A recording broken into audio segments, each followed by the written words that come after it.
This episode of the Free Lunch Podcast is brought to you by the Selma Project, an initiative created to infuse hope and inspiration into the youth of Selma, Alabama through culture, art, and entertainment.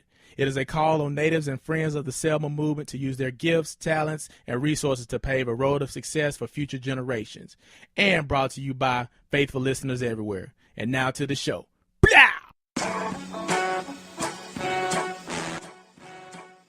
One time, two time,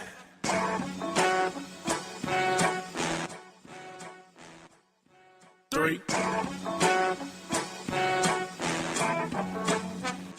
See me shine, put some light on their mind, illuminate the dark, give them sight if they blind, and see me shine for the ones that they said will never make it. Finally got my shine. Welcome to the Free Lunch Podcast, home of the New South Movement. This is your boy Tight, also known as JD, and I got my man B Jeezy with me. B Jeezy, what's happening? Hey, now, Free Lunch Podcast, what's happening? This is your boy BG. It's that time again. It is. How's your day going today, sir? Man, everything is good. I have no complaints. Just enjoying what we do each and every week, man. Getting some great feedback. People are really tapping in, tuning in, enjoying what we're bringing, and putting in the atmosphere. So I'm just excited and just recognizing that we are immensely blessed to do what we do. So it was a mixtape drop here recently, man. You want to speak on that? I mean, we can speak on it. Yeah, that kid Zant, datpiff.com. We calling this one Welcome Home, Return to the SEL, man. So in my downtime, I also take to the mic and put some of this consciousness to beat and flow. So if you get a chance, go check it out. Datpiff.com, kid Z-A-N-T, kid Zant. So for the listeners that listen, the new intro that we kind of introduced last week is one of your songs, correct? Yeah, that's Shine. So tell us a little bit about Shine, if you don't mind, sir.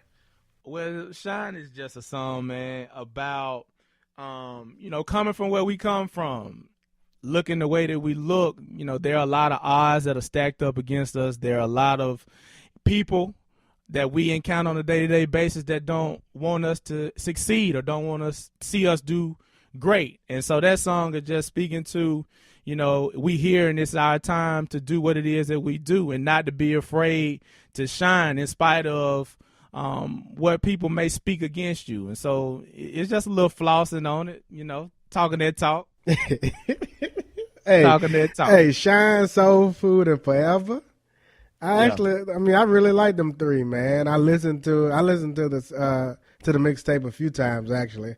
It's not that long, so you can actually listen to it in a setting for any listener that's interested. Go to DatPiff and download it. But I listened to it, and you actually, I see the production. I see the improvement in the production. I just see overall, you got something to say, sir. And what we do as this collective with the Free Lunch Podcast and the New South Movement is we're using every stream of output to get this universal message across. Self-empowerment, be the best person that you can be, and then also be a vessel for your community. So we got blogs, we got this podcast, we've got, people in this movement that are artists in its various forms. And so we're just trying to use everything that we can to push this positivity in this world that's so full of negative stuff.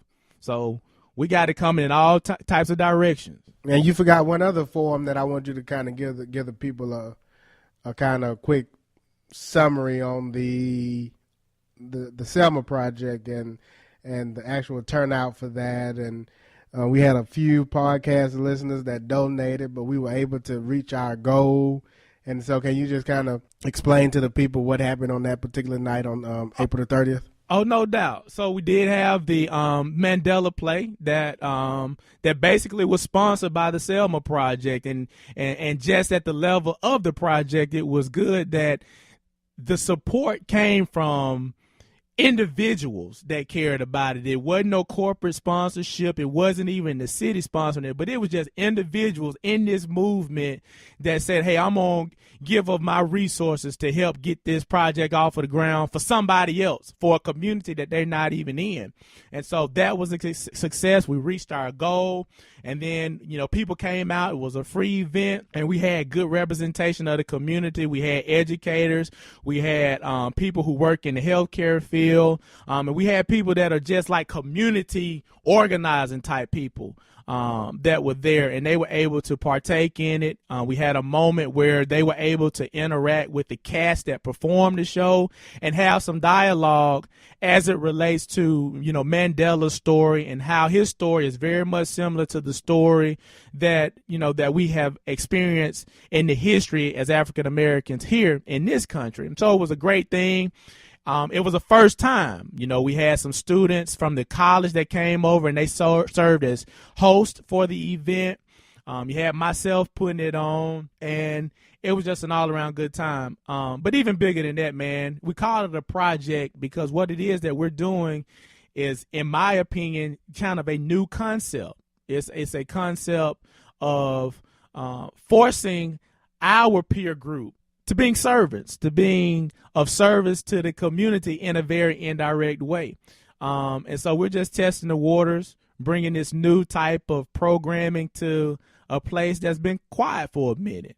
I was just looking at it the other day, and, it just amazes me how, these school systems are not really exposing their students to the outside world. The kids are very rarely taking field trips. They very rarely have people come into the schools and talk to these kids to give them some inspiration and hope. And so what we're working against is a lot of darkness, and we're just trying to bring light. So it was a good thing, and it's the first of many things to come. And so I appreciate everybody, all of our listeners that gave. All of the people that gave us, words of encouragement and things like that, and we're going to continue pushing. Yeah, I think it's important. Two things here. One is this idea, and we talked about it, and I'm going to continue to go back to the Power Circle episode, in which we kind of laid out that new formula or that new kind of approach that we deem as being relevant. And you touched on it earlier when you talked about using different platforms and mediums to get the message out. In our case, it's the New South movement. And so we have, like you said, you've utilized the mixtape and essentially kind of a spoken word type of rapping. We have friends that are involved in the arts. We have the blog, we have the podcast, and then we're going to have these forums.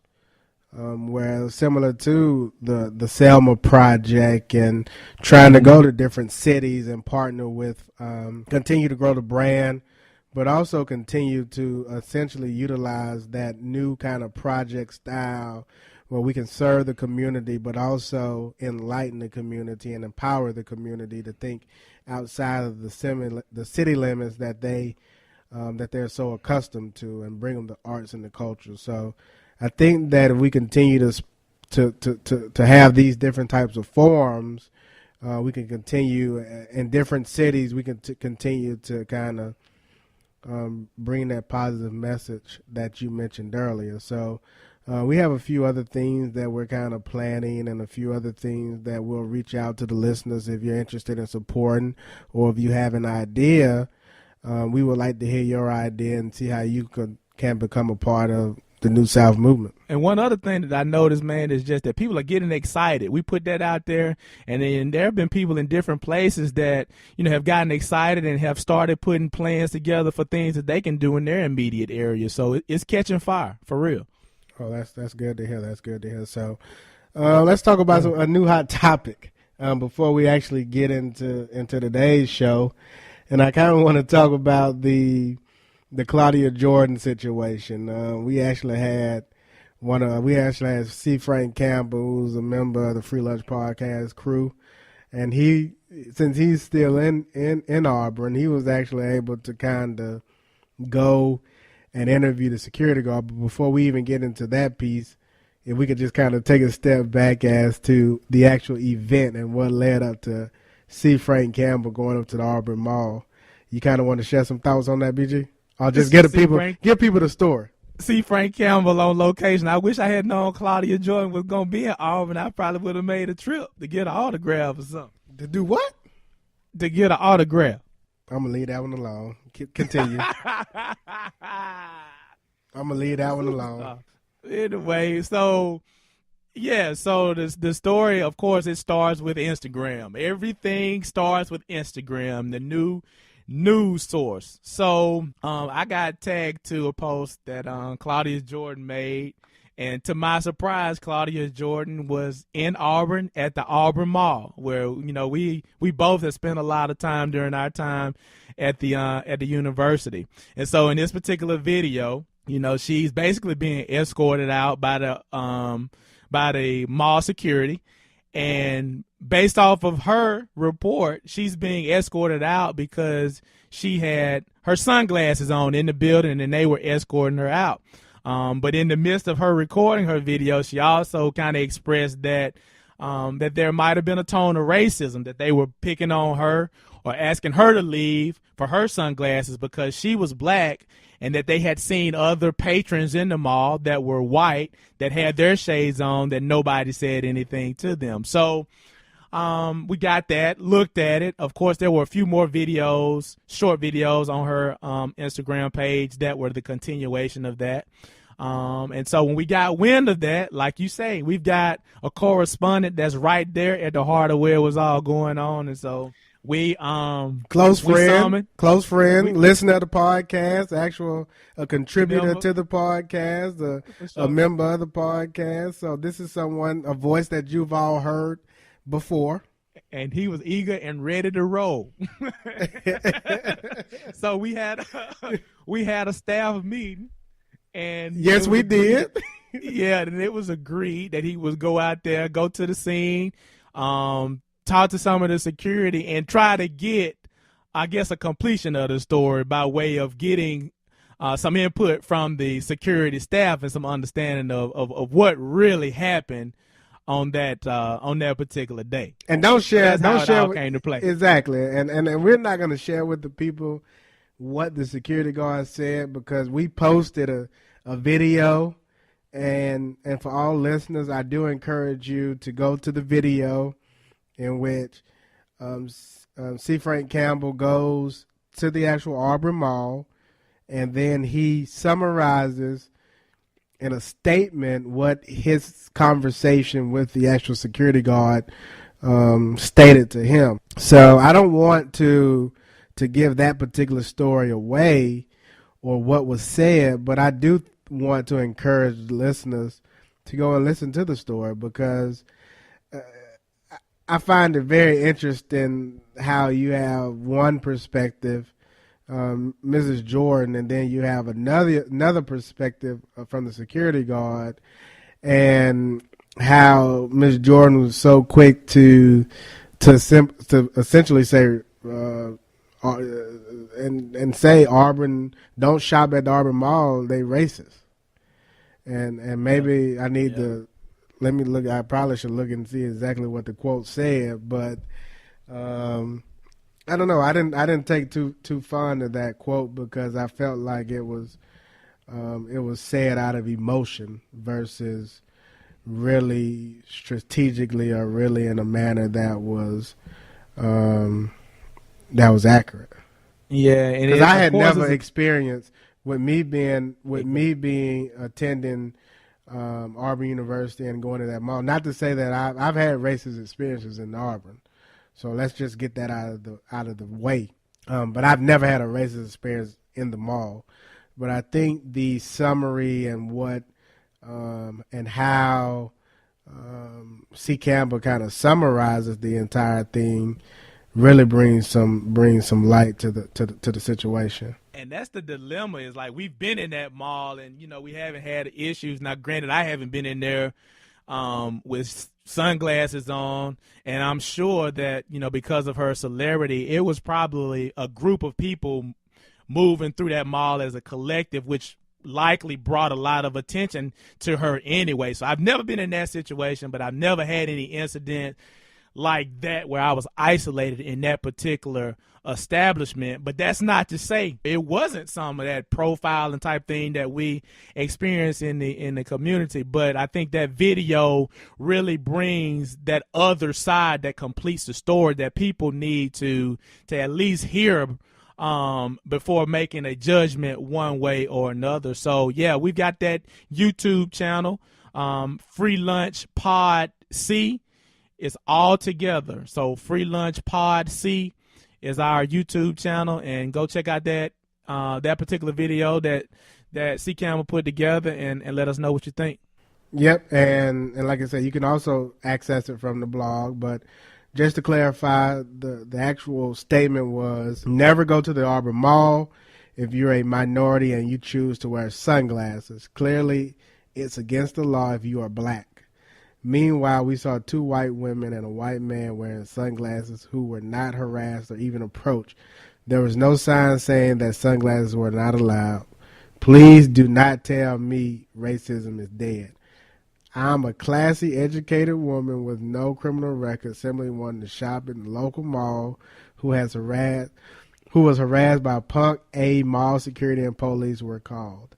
The message is clear. Our kind was not welcome here, and if they are willing to use any excuse to get us all the way up out of here, way to go, Arbor Mall.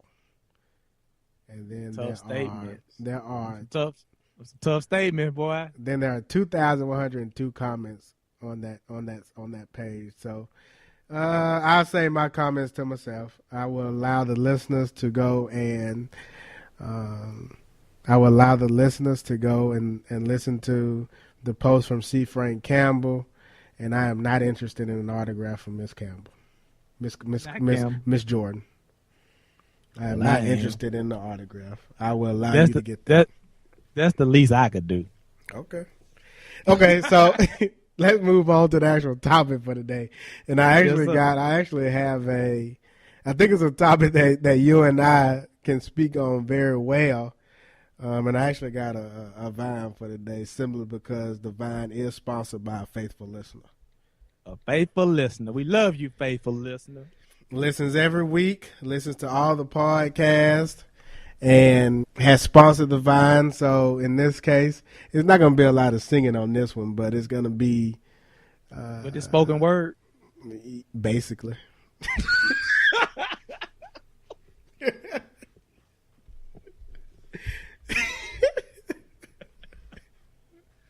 Oh, boy. Okay, then. A new little twist to the Vine. I never thought it could happen, this rapping stuff. I was used to packing gats and stuff. Now homies play me close like butter played toast. From the Mississippi down to the East Coast. Condos in Queens, Indo for weeks. Sold out seats to hear big and small speak. Living life without fear. Putting 5 carrots in my baby girl's ear. Lunches, brunches, interviews by the pool. Consider the food because I dropped out of high school. Stereotypes of a black male misunderstood. And it's still all good. And if you don't know, now you know. N-word. Baby. You know very well who you are. Don't let them hold you down. Reach for the stars. You had a goal, but not that many. 'Cause you're the only one. I give you good and plenty. Hey.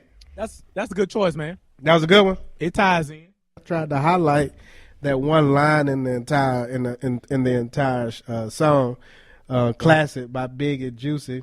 Stereotypes of a black male misunderstood, and it's still all good. And I think for today's topic, what we kind of want to focus on is something that you and I can speak on very well, very passionately. We bring a lot of knowledge to this particular topic. This is not something we've had to research. This is something we've lived for our entirety on this earth. And I think it's a conversation that needs to be had For several reasons. One being in wake of the number of murders that's taken place. And you see the campaigns with the Black Lives Matter. You see the shootings in the back of the Freddie Gray, and even in your outro, I just thought about that in the outro of one of your songs. You kind of mentioned a lot of those that have been killed by police. But the reason why I think this topic is important is because I think it's a conversation around a group of people that is misunderstood, and it's around a group of people that are unheard, that have to deal and overcome or face a lot of challenges that other races, other genders may not experience. And I'm not an expert in being another gender. I'm not an expert in being a different race, but I am an expert in being a black male in America. And I think that by having this conversation, my goal is that, number one, African American women can get an understanding and understand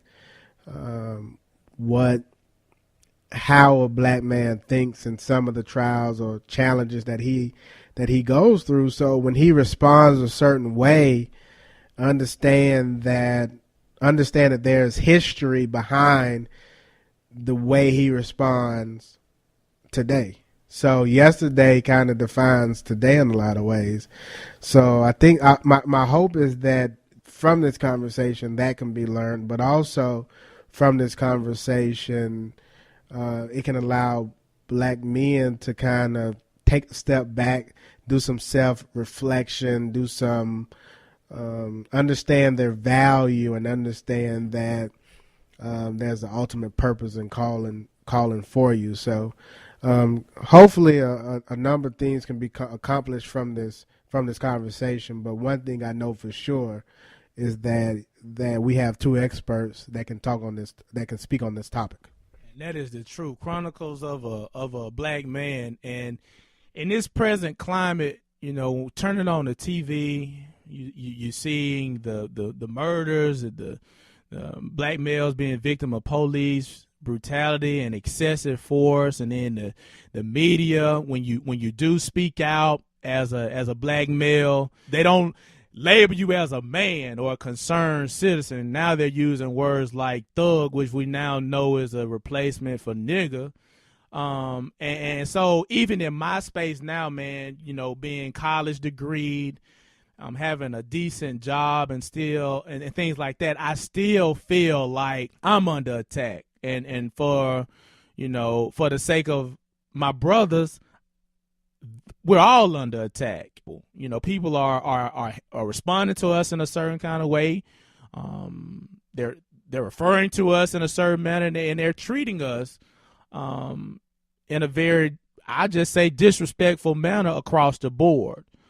So when we get into this talk, I agree with you. This is a perfect time for us to talk about our experiences, using this platform to let people know that even in our seat, even having a fair amount of success and having a fair amount of exposure and knowledge, we still feel like this. So if we feel like that, what about the guy that might not have as much as we have, but is still a black male maneuvering through this world? So hopefully we can use our voice to help people better understand what it is that we're going through, and to just kind of be that shoulder that the brothers can lean on and have that inspiration to keep pushing, because that's all we got. All we have is each other. And so we have to kind of be accountable for each other and lifting one another up. For me, because I do kind of want this to be a chronicles and kind of us telling our stories so that others can understand. But you kind of hit the nail on the head when you spoke about how both you and I have master's degrees and have higher education degrees and professional degrees or what have you, but we continue to deal with and experience challenges in our everyday life. And so you would have thought, and you would think that the more degrees we received and in the climates we work in corporate America, we only or from my personal experience, I only learned that it doesn't matter what you have, or it doesn't matter when I say what you have, the degrees, you're still going to be faced with different challenges. I can give you several.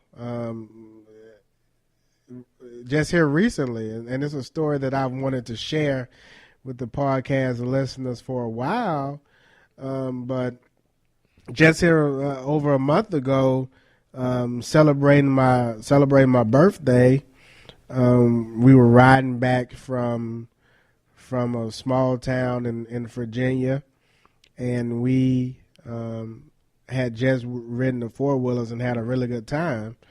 And so was riding back on the interstate, and as we were riding, headed back towards the D.C. area, saw a police officer on the other side of the highway, so the opposite direction, that had just pulled over and was essentially doing a kind of a U-turn to catch the traffic coming down the hill going in his direction. He and I kind of made eye contact, and I could tell that we had kind of made eye contact. And about 2 or 3 miles down the road, I look up and I see a state trooper behind me. And so, long story short, I get pulled over, and I kind of asked the officer, is there any particular, because I had not been speeding, and essentially I had just had a wonderful time riding the four-wheelers in the mountains of that particular Page County. And so he pulled me over, and he kind of, as he walked to the car, I could see he had something in his hand. So with the recent shootings with the other Mike Brown, etc., I'm already kind of on edge, trying to just be cautious and make certain I'm being professional in what I'm saying, and limit my conversation, to be honest with you. Long story short, pulled me over, asked him why I was pulled over, and essentially said, well, is there a reason that your window tint is so dark? And it kind of caught me off guard. And I said, well, I've been living in Virginia for 5 years, and I go and get a state inspection yearly, and no one's ever said that my window was too dark. Long story short, he goes in and he tells me that the legal limit, and keep in mind my window tint is not extremely dark. It's, you can see me, you can see who's in the car. You can see who's in the car. He saw me. We made eye contact. He tells me the legal limit for tint in the front window. The back window was fine. The front window was a little bit darker than what it's supposed to be, and so he gave me a ticket for that. But then he gives me another ticket. I'm going to give you 2 citations because you have a hands-free earphone piece in your ear, in which it was only in my right ear. It wasn't in both ears. And I almost said something. I said, well, it doesn't make any sense to go back and forth, because at that point I could tell he was trying to agitate me. So because of that, I kind of just accepted the ticket for what it was worth, and I just wanted to get up out of that city. So long story short, that's one example of what we as I think he was trying to agitate me when he pulled me over, saying a few things. But, you know, that's one event. Another event, and I'll let you speak here in a minute, BG. But I just wanted to share with the listeners and the audience some of the things that we experienced. And keep in mind that I was buckled up, going the speed limit. He was essentially trying to see what he could get from that pullover, and gave me 2 citations, which I've paid, and I will not be visiting Page County again. The second incident, you know, walking down the street in a suit, was headed to my office building, and the older lady, she clenches her purse as though I was, and it's so funny because you see it, and you become so numb to it, and I'm becoming more and more conscious of it. But she clenches her purse as though I was gonna try to take her purse, or even in the office building, when I was new to the floor, and you trying to get access to the floor, and someone takes the door, and before you badge in, they close it on you to make certain you're not tailgating. Now, any other day, huh? I said, "Oh wow, is that serious?" Oh yeah. I've had this happen to me recently. I mean, all of this just happened within the last within the last month or two. Walking into that new to the floor, and I get it. You know, I'm the new person on the floor, but typically, you know, I've seen these individuals let other people kind of walk in, but it was me, and so walked in and literally walked in, took the door before I could grab it and closed it to force me to badge in, because you probably hadn't seen this particular person or this type of person in that building before. So those are kind of, and those are just some of the experiences I've had within the last few months that I've had to deal with on a daily basis.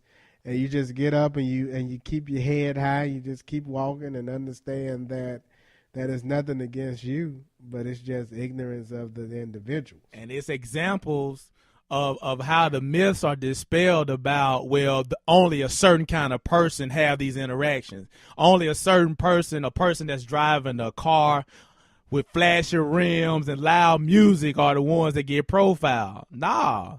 It's black guys that's driving around in regular vehicles that also get profiled and stopped and harassed. And like you were saying, they try to take you to another level, try to escalate the situation, make you do something. And not only do you now have tickets, but you might be going to jail, or in today's time end up shot because of a situation that was basically agitated by the way that the police interacts with you. And then in the job front, you got on a tie, you dress nice and all this kind of stuff, and the lady still clutches her purse or walks across the street and get on the other sidewalk as if you come down the street, you know, with a menacing look, as if you really are going to jack her for something. And so, you know, we always have been told that you've got to be, you know, you got to present a certain kind of way, and you have to carry yourself a certain kind of way. And if you do that, you might prevent some of these interactions. But what we see is it's much deeper than that. It's much deeper than just that surface presentation. It's much deeper than what I do as an individual. It has a whole lot more to do with what that other person perceives and what that other person has been told about a black male, and how they've digested that and how they've chosen to use that when they come in contact with a black male.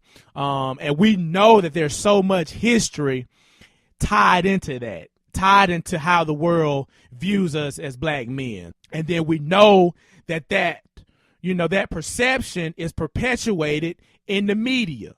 All the time, you're getting these images of a black male that oftentimes are not positive images. I've had. Let me give you two other examples. Go ahead. And these are true stories. Now, these are two things that we've dealt with. So they do a Secret Santa at one of the old jobs I used to work at. The idea behind the Secret Santa was you could spend no more than $5. And so on this one particular event, I'll tell you what I got, and I'll also tell you what a close friend of mine who's African American male, he received too. So he received, on his Secret Santa, you do it 3 consecutive days, no more than $5 each day. He received a USB drive made of a gun. He received a flying monkey. And he received, I think the third one was maybe a basketball goal or something. Y'all wilding at that job. They wilding. What I received was 3 female gifts. It was supposed to be the way it was told to me, it was supposed to be funny. I did not find that funny at all. I would never participate in that Secret Santa event again, but those are just some of the the items, and I'm gonna be curious because I know when you tell these type of stories, everybody has a response as to how they would respond, and you should have did this and you should have did that. But this is exactly the kind of things that we as black males have to experience, regardless of whether you are considered the quote unquote thug, which you kind of alluded to earlier, where that's become the new N word. But regardless of whether you are a thug or whether you have 4 degrees, keep in mind that my car is just a standard Honda Accord. Nothing pimped out about it. No rims. Refused to get rims simply because I do not want to draw attention to myself. So that was consciously made that, okay, I'm going to be very conscious in how I dress and how the different things I put on my car because you don't want to draw that attention. But regardless of whether you have those things or not, because you are a male and because you are black, these are just some of the things we experience. There's no escaping it. And then, when we are, in these jobs or in these particular positions, like we are having to walk on pins and needles because one, you fighting against the stigma of being an angry black guy. So now it's like anytime you have an opinion or anytime you're not going along with, status quo or going against the established group, there's something wrong with you. You're breaking up the flow of what we're trying to do here. And then you get labeled angry, and then they try to outcast you, try to move you into a different position. Sometimes they try to demote you. Or sometimes they just get you out of there. Those type of things that everybody else, a lot of these other groups can go in and they can speak freely and do what they want to do without having that consciousness of somebody's after you or somebody's waiting for you to mess up so that you can be replaced. We deal with that. We deal with, like you talk about, with that whole Secret Santa thing. Everybody's got a joke. Everything is a joke. All this funny stuff that, culturally really is not something that we are for.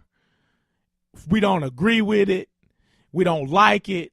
But then everybody feels like that we should be accepting of it. And then if you don't go along with it, then there's something wrong with you. So we have all these pressures, man, that we deal with just doing our daily living. So much stuff that we have to be conscious about and cautious about because of the people around us. They fear what we bring to the table, and so they have to try to castigate us or belittle us to trump themselves up. And it's just so much pressure, and it's so difficult to be at ease and to be yourself and do what it is that you got to do because you're fighting against that enemy all the time.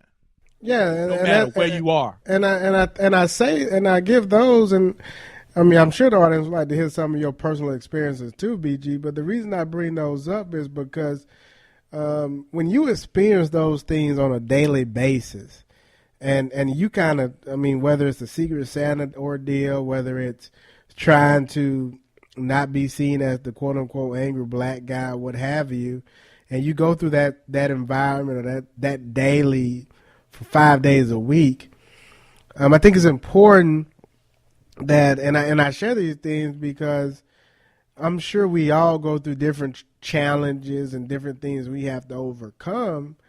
But when you come home from work as a man, you may not, number one, in a lot of instances, a lot of young black men today are growing up in single parent households where they may not even have their father, or they may not have had a male role model. So from the start, they may not have even learned who they are or how to deal with these different challenges.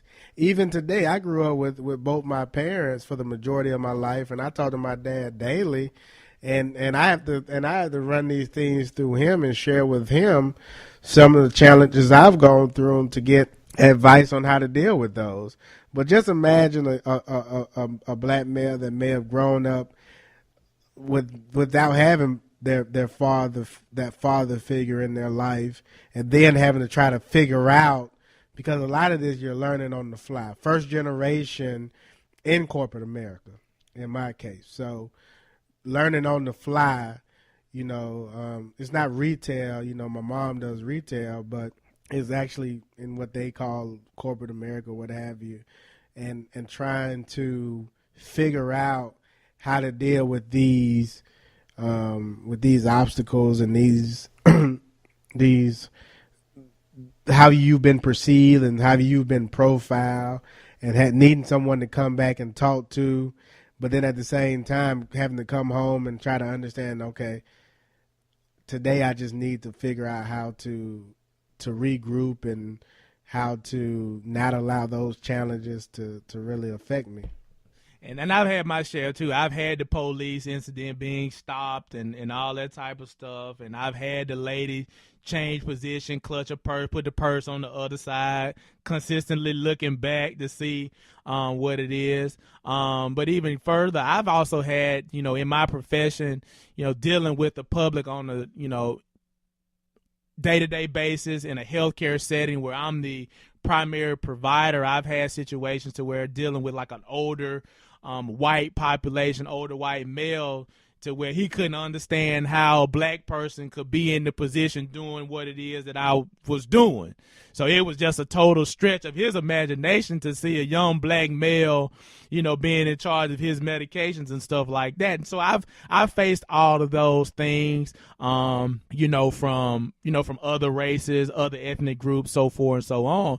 But dig this, I've also experienced it internally, from my own race. So, as we were preparing for this event, I was going around passing out the flyers for the presentation and all this kind of stuff. And then I went to one of the buildings, which is actually a federal building.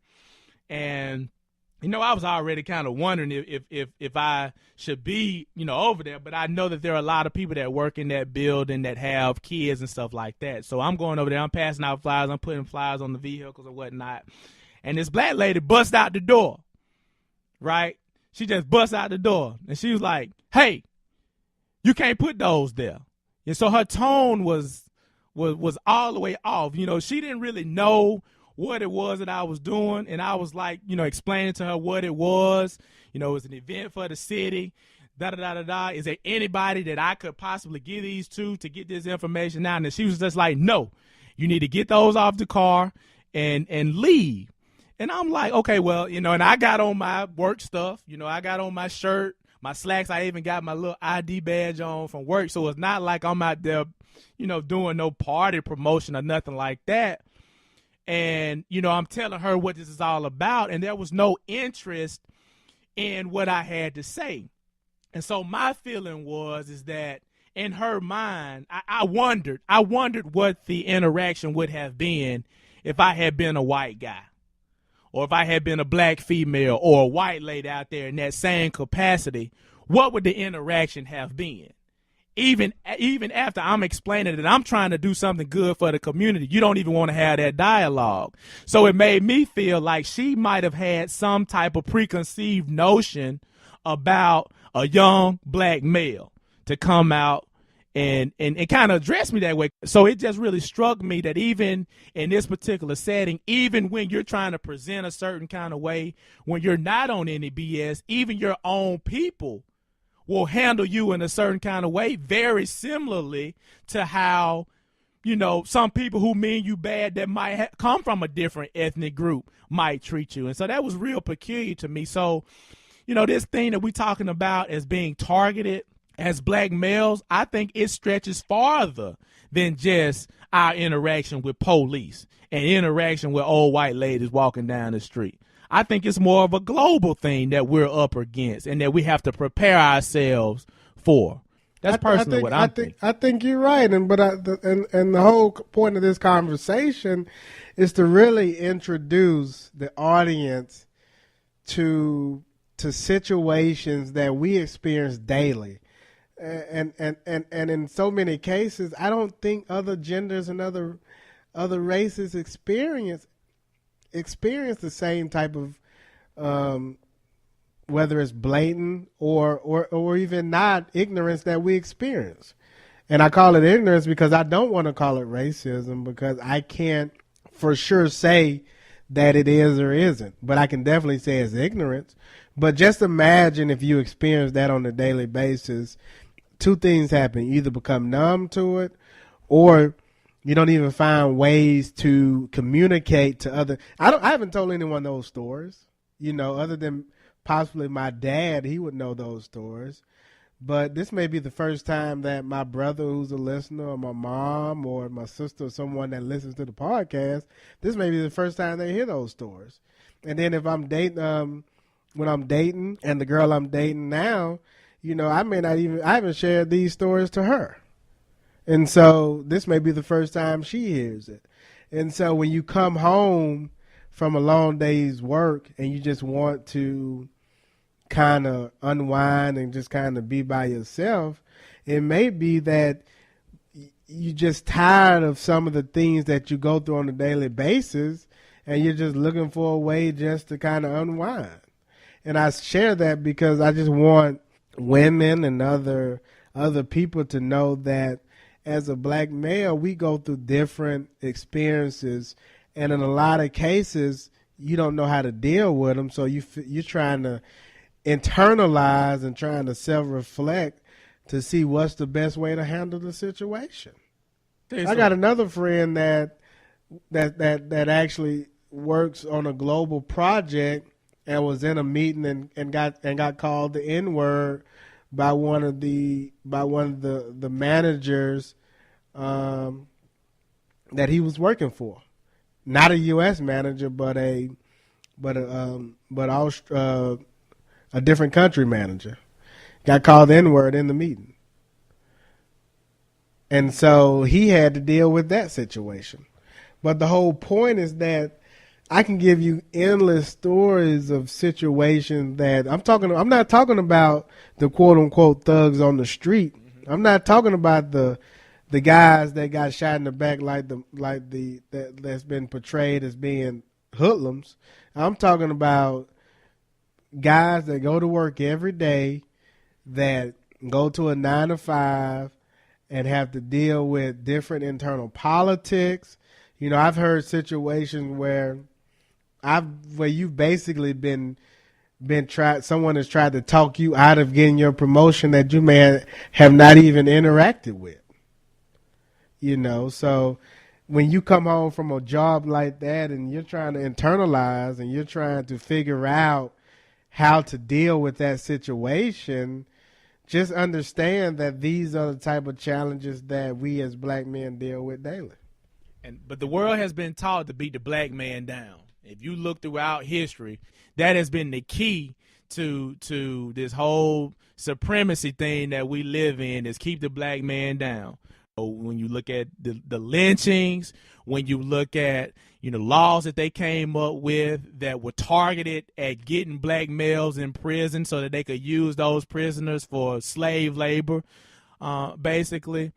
This is what the world is being trained. This world is being trained that black men do not have value outside of certain institutions. They find value in black males being in prison. They find value in black males being, entertainers and athletes, things that can produce revenue and income for other people. But outside of that, the world has been conditioned that we don't have any value. And so there's this feeling that we can be treated and handled any kind of way. And in the moment when you start to rise or start to get in your footing, the world is looking for some type of way to cut you down and bring you back to center. And they know that the strength of the community rests on our shoulders. It rests on the shoulders of the black male. So the way that you keep the community down is keep the black male, the leader of the community, absent. Belittle him, make his value minimal to none, and you'll have the community sold up. You'll also train members of that said community to treat the black male the same kind of way, to disrespect the black male. And then after a while, the black male psyche is just that of not doing anything. being non-productive, because what we sit in this seat that no matter what we do, it's not going to be worth anything. When I come home, it's no different at home than it was at that crazy job. If I have a job, I go and I'm putting in application after application, interview after interview. I can't get a job, but then they hire somebody that don't have half the qualifications that I have. Or the person with less qualifications gets the promotion or the job that pays more, and I got all the paperwork and the experience. These type of things, because they want to keep us down and keep us out of sight and out of mind. But it's a part of the overall strategy. And so, with that, the message is just that if we can't have nobody else, we got to have our community. We got to have our women and our children in a place of support, no doubt. But then as a community, we have to create this safety net that if that outside world won't give us what we need, that we always know that we can come home and get it. I was talking to a bunch of high school young men. They're at their senior year of high school, but they're at this kind of alternative school. They had problems at the school that they were at, and so they've been sent off to this alternative school. And so, I just took time to just have some small talk with them. And of course, you've got the guy that's the class clown. You got the guy that's into the streets heavy. You got all this mixture, and the feeling that I got from them is just one of this hopeless nature. Like nobody cares about me. Everything that I do is wrong. I don't get any attention, so I have to do these things to feel a certain kind of way about myself, and I had to do these things to get people's attention, and so I'm just talking to them like, look, I understand that the cards are stacked up against you, but you cannot let that program your mindset that you're not going to do anything and try to climb out of this hole. And so they're trying, man. These young men are trying, and these young men are turning into old men. Exactly. That's the point I was going to make. Go ahead. No, you just said it. You got these young. So just imagine at that age, you're talking to high school students that are experiencing that today in the classroom, where they're voiceless, they're unheard. I mean, for me, it started in college. I was in a university in which I love to this day, but I was the only minority in the majority of my major classes, that being software engineering. And I was talking to a friend of mine who also listens to the podcast, and he was saying how he was the only minority in his mechanical engineering class. And so right. when you're the only minority, you become voiceless in a lot of ways. And what I mean by that is no one hears you. You speak, you have the answer, no one hears you. Someone else in the majority says the exact same thing that you just said 10 minutes ago, and then it becomes the gospel.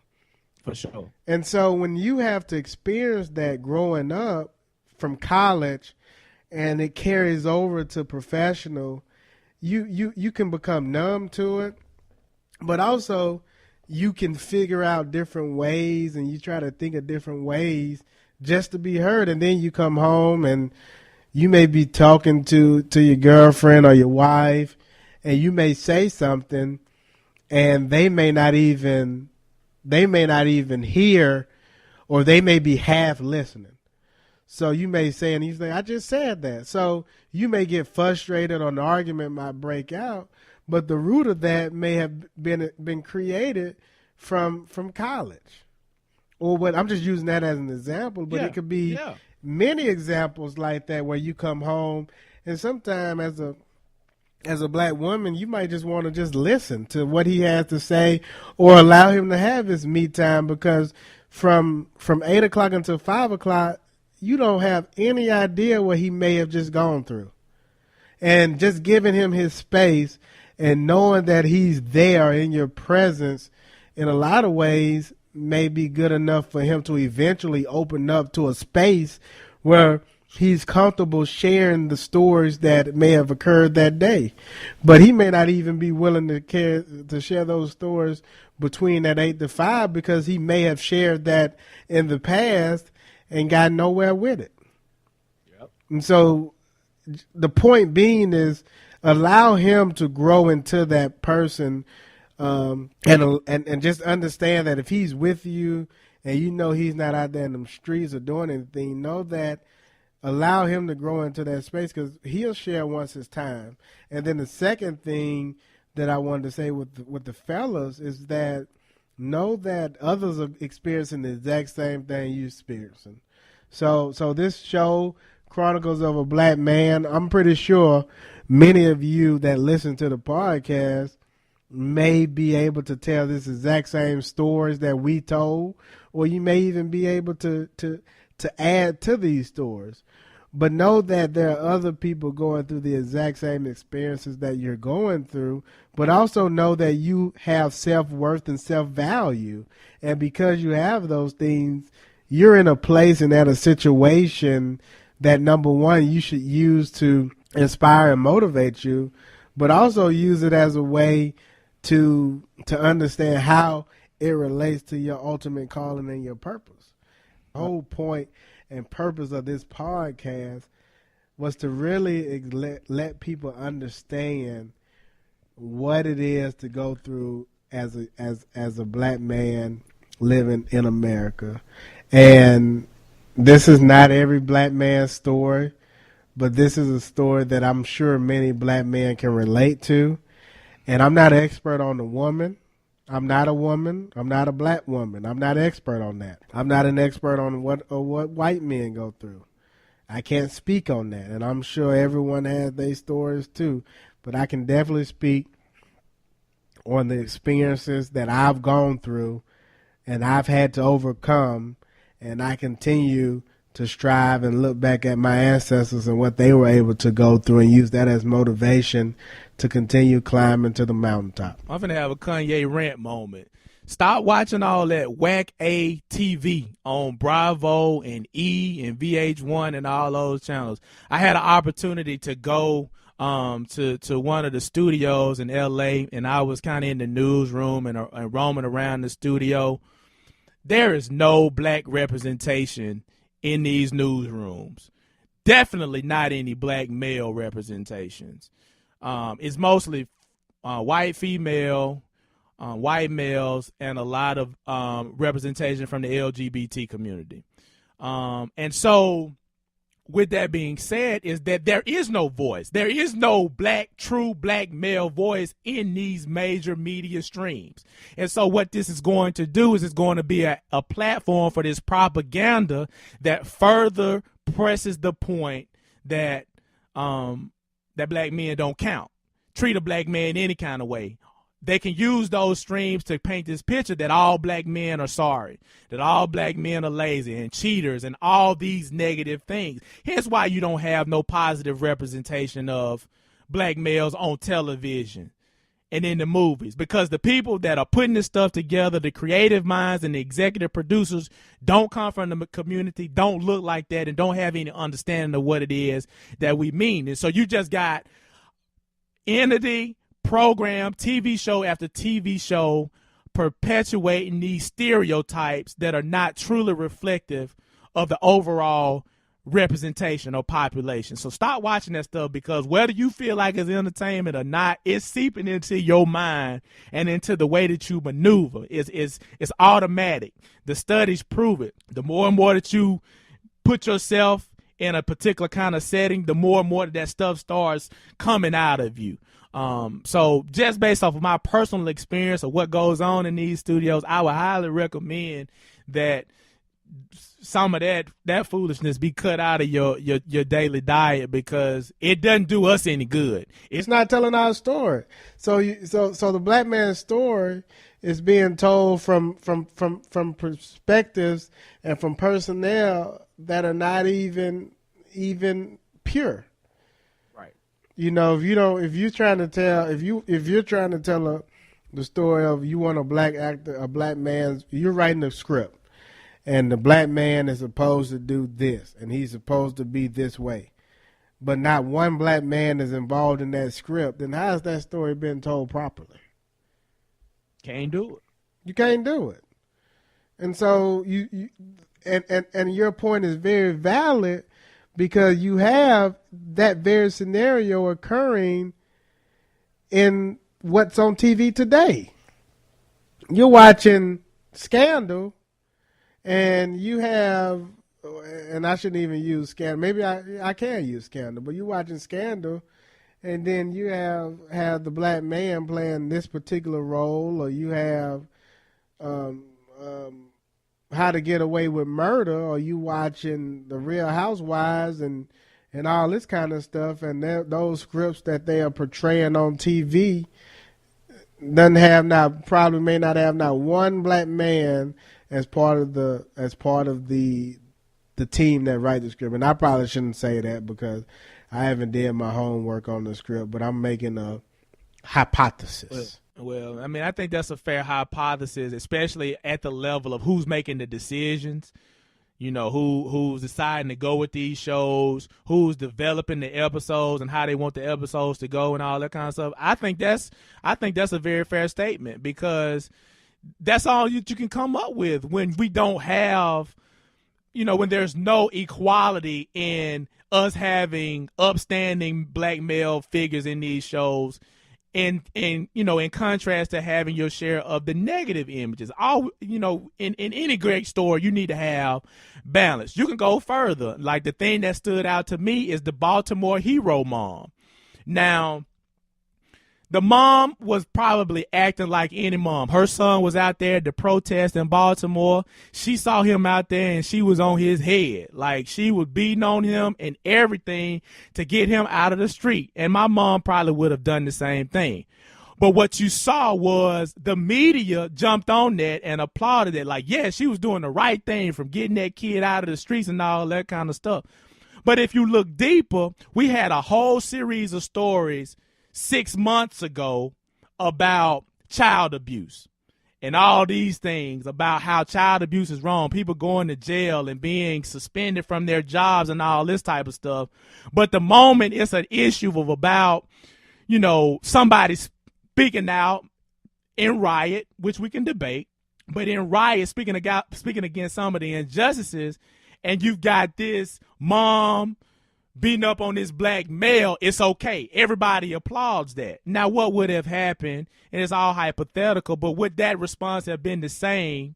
Would we have even seen it if it was a white mother beating up on her white daughter? Or a white male going to get his white son? Would it have been the same thing, or would it have been excessive? So the media... And I've got my thing against the media. The media uses certain opportunities to push an agenda. And I'm quite afraid that one part of that agenda is that it's okay to beat down the black man.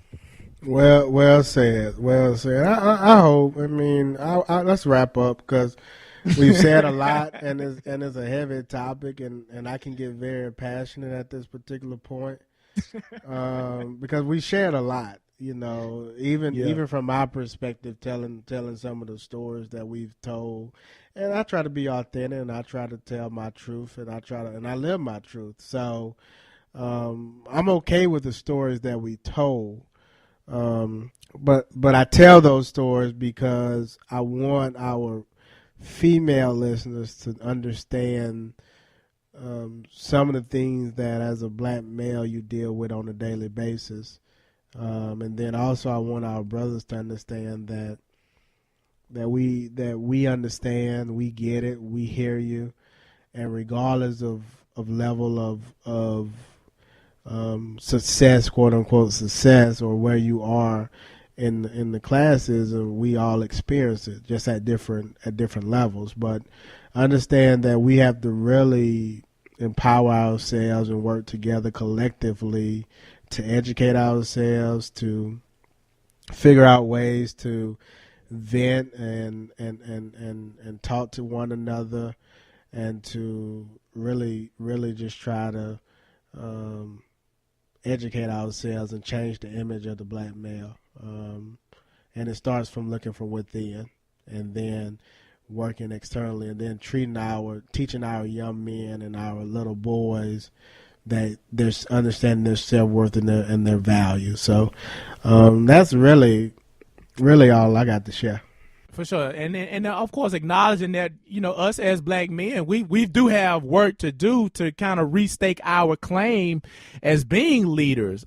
So, we definitely have to be, better boyfriends, spouses, better brothers, better leaders in our community and stuff like that. So we definitely have some work to do as it relates to restructuring what it is to be a black man, and really emphasizing the strength and the goodness that comes along with being a black man. So we definitely have to tap back into that and take some pride into being that. We got to be better fathers. If you have kids, be involved in that child's life and be there because they need you. And we see in the statistics that when you see troubled kids and things like that, a lot of times there is a connection between them not really having a positive relationship with their father. So definitely as men, we got to do better. And then to your point, women as well. We want to be as understood as you want to be understood. We want to be heard as much as you're heard. Of course, we speak different languages, but just as much as you want us to work to understand where it is that you're coming from and what your expectations are, we want to feel like you're doing the same thing for us. We do, even though our emotional sides are not as strong as you are, we do have like feelings and expectations and stuff like that. And we just want to know that whoever it is that we're spending time with is really tuned in to what it is that we're feeling and how we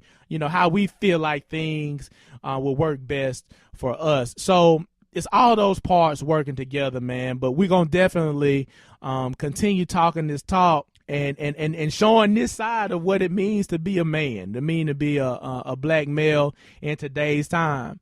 And we're going to do everything that we can to put it up on that level of having high standard and high moral and high value. And pray that thing be contagious, that everybody begins to, value us in a different light. That's all I got. That's it. I think this was a good show, sir. I hope so. I hope so. I hope it helps some people. Yeah, we definitely do it for the people, and I hope it helps someone out. And just give the male in your life time, give him opportunity to come around, and if you're the right woman, he'll share with you, and he'll share his thoughts and what he goes through on a daily basis. But give him time and just allow him to be himself, and the two of you will grow together. So, for sure. How can the people reach us, sir? All right. Check us out, www.freelunchpodcast.com for podcasts and blogs. Also, Twitter. We want to hear your comments, FreelunchPodC, and on Instagram, Freelunch Podcast. And be sure to go check out our, I guess it will be a response to Claudia Jordan's video about her incident at the Auburn Mall in Auburn, Alabama. Our very own C. Frank Campbell correspondent on the streets. Check it out. YouTube channel, Free Lunch Pod C, all one word, Free Lunch Pod C. Go hit it up. Thank you, C. Frank Campbell, for doing the legwork, being on the ground. And y'all, the audience, y'all going to hear more from C. Frank Campbell as he continue to come on board with the Free Lunch Podcast movement and help us push this New South movement to the streets. So be on the lookout. Always check out his Instagram, because he puts some pretty intriguing questions up there as well. So with that being said, you know very well who you are. Don't let them hold you down. Reach for the stars. You had a goal, but not that many, 'cause you're the only one. I give you good and plenty. And we out of here. Freelance Podcast, home of the New South movement. Peace. Mama, I love you. Kids and hold it down. I show will as I proceed to give you what you need, and for you hating bitches, raise up all these equal teams. Let me remind you, make it clear. clear for the third time. We are not the same. I'm on my own cloud. Thinking you can get with this, use your other mind. Come celebrate a king party with a second line. It ain't so trivial, a foreign like Bolivia. Rebut shot for hip hop. Can you feel it, bruh? Chant down Babylon, walking in the Exodus, executing vernacular to penetrate the pessimist. Ain't too many that can step is real. Yeah, giving people something they can feel. Penthouse when the ball drop. Came too far, now we won't stop. See me shine, put some light on their mind. Illuminate the dark, give them sight if they blind. See me shine for the ones that they said will never make it. Finally got my shot and I'm gonna take it. See me shine, put some light on their mind. Illuminate the dark, give them sight if they blind. And see me shine for the ones that they said will never make it. Finally got my shot and I'm gonna take it.